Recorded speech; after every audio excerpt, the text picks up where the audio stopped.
Hey there, Wargamers, and welcome back to another Wargames Delivered video. In this video, we're going to be showcasing the skin tone triads from Moonstone Skin to Pearl Skin. Featuring Namor from Marvel United here, we're going to be using Moonstone Skin as the base coat for our skin tone here. As you can see, he is very exposed, so we'll be using a lot of skin tones on this model.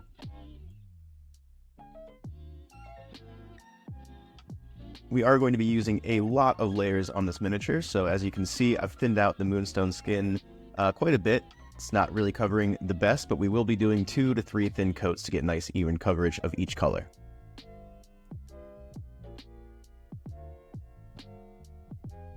I based him with a nice medium gray to show off the layering of the skin tones here, but you could also start off with Moonstone Skin through the airbrush, thin down a little bit with some medium to get that skin tone right off the bat.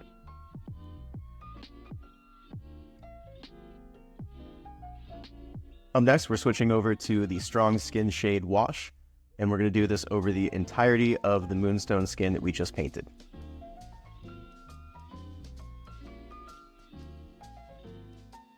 As with all washes, this is going to add some definition and depth to the shadows on our miniature. As you can see, it's kind of pooling on the belt there, right above the belt, so you'll want to take another brush and just wipe away that excess there, just like that. As with all washes, give that about 30 minutes to dry before moving on. We're going to switch over to agate skin next for the next layer.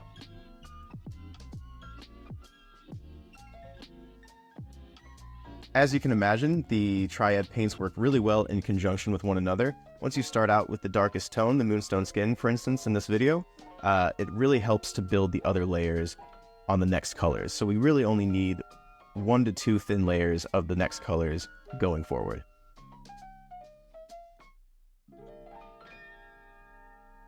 And there are 6 total colors in the Triad system here with the skin tones and with all of the Triads. So we will be layering with most of these until we get to about the last 2 paints.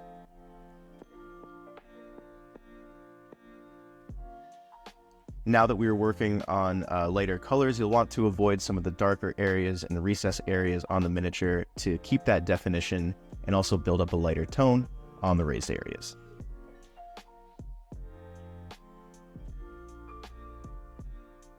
Once you're finished with agate skin, we're going to move over to our next color here. Switching over to Barbarian Flesh, we're going to do about the same thing we did with the agate skin, just leave a little bit more of the agate skin showing in those recessed areas.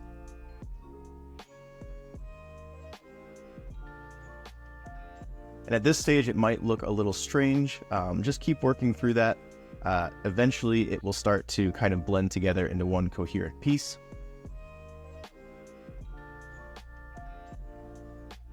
And since we've already brightened up our base tone with the agate skin, moving on to Barbarian Flesh, we'll only really need 1 to 2 thin coats to get nice even coverage here.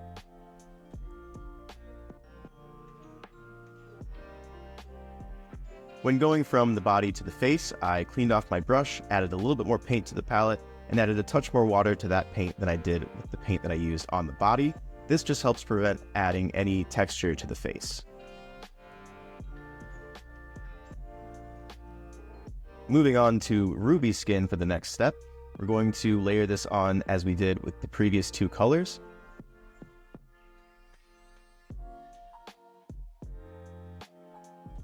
And in my opinion, the Ruby Skin has matched the color on the cards that I'm referencing in the shot there. So with the next 2 skin tones, we're going to be using those strictly as an edge highlight.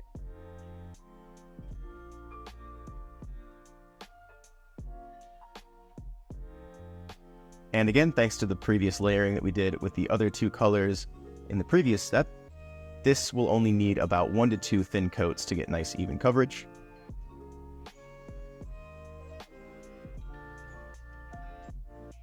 And you want to be a little bit more exact about where you're placing the highlights here. We want to leave a bit of that Barbarian Flesh and the previous skin tones that we used showing through in the recessed areas.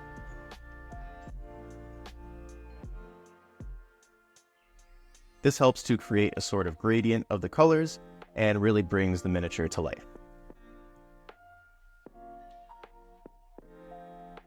If you're interested in trying out the Triad system for yourself, be sure to check out our link tree in the description below to head to either our Amazon storefront or our Wargames Delivered store page. Same deal with the previous skin tone as we did with this skin tone. Thin down your paint a little bit more and clean off your brush before moving on to the face. Moving on to opal skin, this is what we're going to use as our first edge highlight across all of the most raised areas on the miniature. For instance, you'll want to use this around the edges of the muscles and all of the raised details on the face, so the nose, the eyebrows, the cheekbones, everything like that.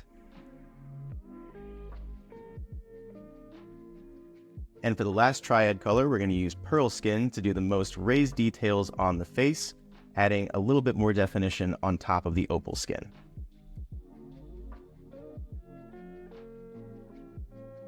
Now that our skin tones are done, we're going to switch over to our other details, starting off with Eternal Hunt here for his swimming trunks / underwear.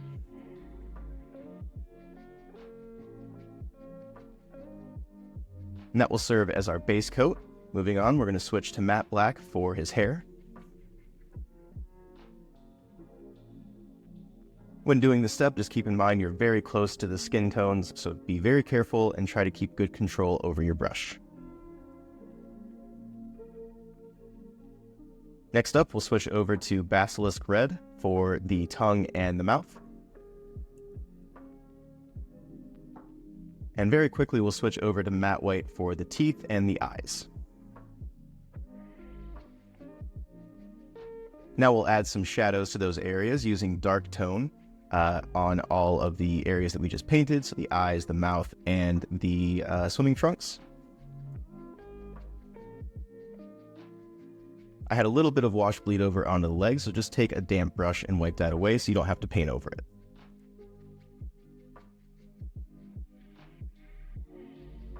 Moving on, we'll switch over to our highlights, starting out with Wild Green. We're going to use this on all of the scales on the swimming trunks / underwear here.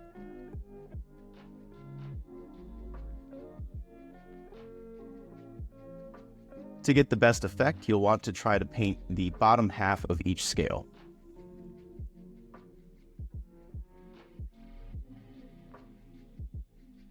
Once that step is finished, we're going to switch over here to Wyvern Fury for the highlight on the tongue. We've got a quick detail here on the eyes using Hydra Turquoise for the irises, and then matte black for the pupil.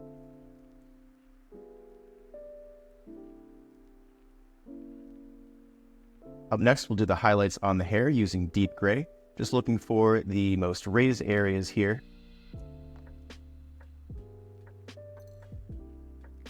And now we'll switch over to Greedy Gold for the rest of the details, the trident, the bracers, and the belt.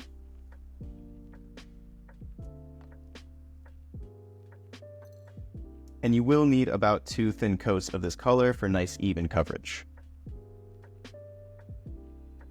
All metallic paints tend to leave metal flakes in your paint water, so this is why I typically save these steps for last. You can always change your paint water, but I find it easier to finish my acrylics and then move on to my metallics.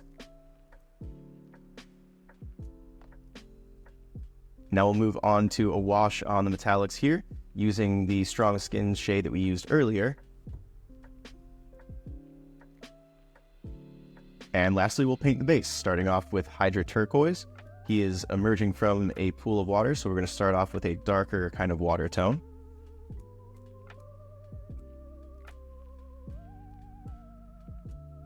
Again, as always, when you're base coating, you want 2 thin coats for nice even coverage.